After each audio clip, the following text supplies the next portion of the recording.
Dios es misericordioso. El testimonio de la misericordia en la Sagrada Escritura.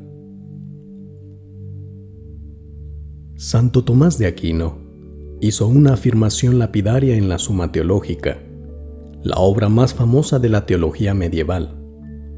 Su afirmación decía: es propio de Dios usar misericordia, y especialmente en esto se manifiesta su omnipotencia. El teólogo medieval subrayó el hecho de que la misericordia no expresa solamente una actitud exterior de Dios, y menos aún de debilidad. Ella es, en cambio, un atributo soberano y omnipotente. Dios, además de revelarse como ser trascendente, santo, eterno y omnipotente, se revela también y ante todo como misericordioso. Y aún más, su omnipotencia se manifiesta especialmente en la misericordia. Así pues, el perdón y la misericordia son en efecto un acto soberano de la omnipotencia de Dios, tal y como se patenta en las Sagradas Escrituras, tanto en el Antiguo como en el Nuevo Testamento.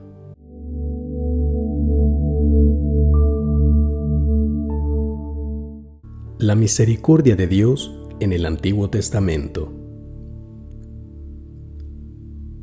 Las palabras que expresan el contenido múltiple de la misericordia son muchas en todas las lenguas: compasión, piedad, clemencia, caridad, perdón, indulgencia, benevolencia, benignidad, humildad. Pero en el Antiguo Testamento, expresamente en los Salmos, la misericordia de Dios no se expresa solamente con palabras, sino también con símbolos, imágenes y actitudes misericordiosas y amorosas de Dios hacia todas las criaturas, y de manera particular hacia su pueblo. En los cantos de oración, de invocación y de acción de gracias, el Señor es celebrado como piedad y como ternura, tal y como se presenta en el Salmo 111, y se exalta su nombre, que es misericordia y bondad, justo como está patentado en el Salmo 145. El tema de la bondad y la misericordia del Señor se recuerda a menudo, aunque con leves variaciones en los himnos hebreos. Por ejemplo, el Salmo 86 dice: Señor, dueño mío, Dios compasivo y piadoso, paciente, misericordioso y fiel, vuélvete a mí y ten misericordia. O también como aparece en el Salmo 103: como se levanta el cielo sobre la tierra, así vence su misericordia a sus fieles. Como dista el oriente del ocaso, así aleja de nosotros nuestros delitos. Como un padre se enternece con sus hijos, así se enternece el Señor con sus fieles. En todas estas variaciones, la bondad del Señor se manifiesta en acciones concretas de perdón, de curación y de ayuda. Por eso es comparado con el buen pastor que conduce con diligencia y premura a su rebaño hacia los pastos abundantes y frescos. El Señor es mi pastor, nada me falta.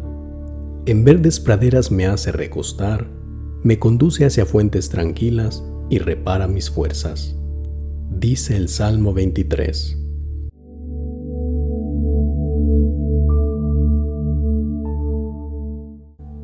Pero la presencia dulce y consoladora del Señor en el Antiguo Testamento se expresa también con imágenes de ternura materna. Canta el salmista: como un niño en los brazos de su madre, como un niño destetado, así está mi alma en los brazos del Señor. Su esperanza en el Señor es tan grande y total que se puede comparar a la serenidad y a la tranquilidad de un niño en los brazos de su madre. Por ejemplo, para el profeta Isaías, Dios es más indulgente y comprensivo que las mismas madres de la tierra. ¿Puede una mujer olvidarse del niño que cría o dejar de querer al niño de sus entrañas? Pues bien, aunque alguna lo olvidara, yo nunca me olvidaría de ti, Jerusalén. Isaías 49. Dios tiene una delicadeza materna con los propios hijos que están afligidos y los consuela. A Dios también se le concede el título de Padre del pueblo y del esposo fiel y amoroso. Y como padre y esposo, Él tiene sentimientos llenos de ternura, bondad y misericordia.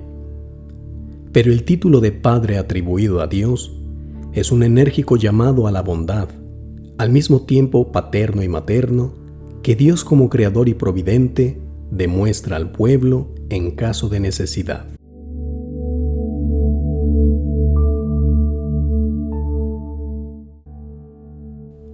La misericordia de Dios en el Nuevo Testamento.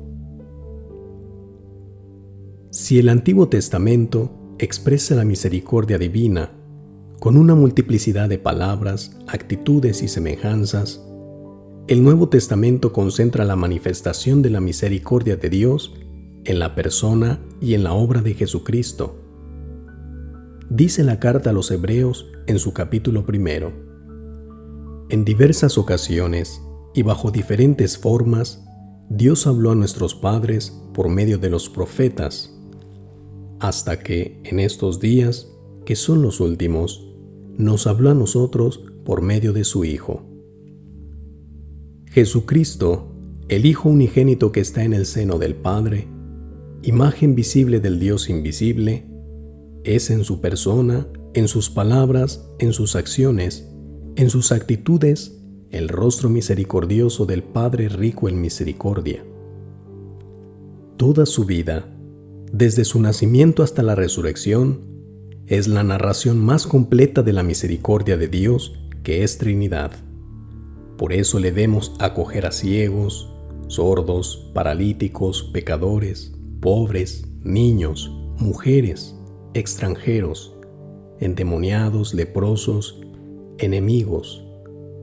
Todos ellos experimentan la cercanía de un Dios misericordioso por manos y gestos de Jesús.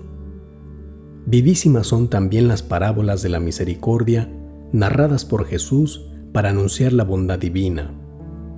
Aquella de la oveja perdida y reencontrada, la de la moneda perdida y recuperada, la del hijo descarriado y vuelto a los brazos abiertos de un Padre lleno de bondad y de piedad. En el Evangelio de Mateo, respondiendo Jesús a las críticas de los fariseos, repite 2 veces una afirmación incisiva del profeta Oseas: misericordia quiero, no sacrificios. La primera vez lo hace después de haber llamado a Mateo, el publicano, cuando dice a los fariseos: vayan y aprendan qué significa misericordia quiero y no sacrificios.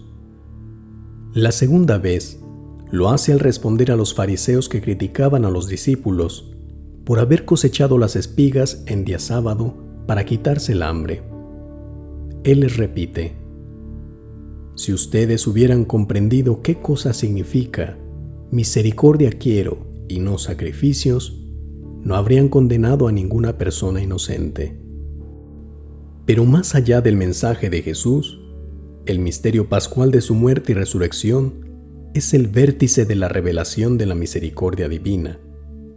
Es el ofrecimiento del Hijo al Padre misericordioso en el abrazo de amor del Espíritu Santo. Por amor, el Padre envía a su Hijo al mundo. Por amor, Cristo se ofrece al Padre por la redención de toda la humanidad pecadora. Y por amor, Cristo resucitado dona a su Iglesia el Espíritu Santo. De hecho, el último gesto de Cristo resucitado fue entregar a sus discípulos el poder divino de perdonar los pecados, lo cual iba acompañado de la exhortación a creer en Dios misericordioso y en el Hijo que es encarnación definitiva de la misericordia.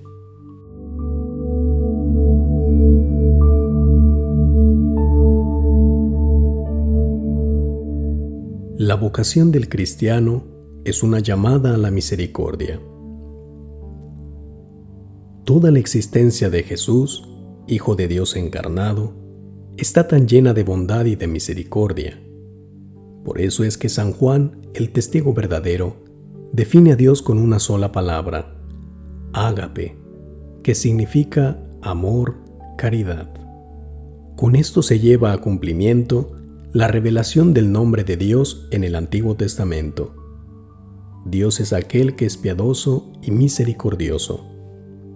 Ahora bien, si el amor es la naturaleza de Dios, por tanto, también la criatura, imagen semejantísima de Dios, está llamada a hacer misericordia. El Evangelio de Lucas en el capítulo 6 dice: «Sean misericordiosos, como es misericordioso su Padre Celestial». Se trata de adquirir la perfección de la caridad del Padre. El apóstol Pablo dice: «Él es el Padre misericordioso y Dios de todo consuelo, que nos consuela en cualquier tribulación, para que nosotros, en virtud del consuelo que recibimos de Dios, podamos consolar a los que pasan tribulación». 2 Corintios, primer capítulo. Pues así ha hecho Jesús, que ha llegado a ser un sumo sacerdote misericordioso y fiel en las cosas que se refieren a Dios, para expiar los pecados del pueblo. Y por eso la misericordia es la bienaventuranza de todo discípulo de Cristo. Bienaventurados los misericordiosos, porque encontrarán misericordia. Hasta este punto, podemos decir que la vida cristiana, cuya fuente existencial no es otra que la palabra de Dios, está llamada al crecimiento en gracia y misericordia. Crecimiento que debe efectuarse al modo como Jesús ordenó a sus discípulos, siendo perfectos como Dios Padre es perfecto. Este cometido cobra especial valor en la mentalidad contemporánea, la cual parece oponerse al Dios de la misericordia y tiende más bien a marginar de la vida y a erradicar del corazón humano la misericordia y la compasión. Así pues, la misericordia divina es la raíz, el principio de todas las obras de Dios. Ella las compenetra con su fuerza y las domina. Con su título de fuente primera de todos los dones, ella es la que más influye. Por esto supera a la justicia, que está en segundo lugar y que le está subordinada.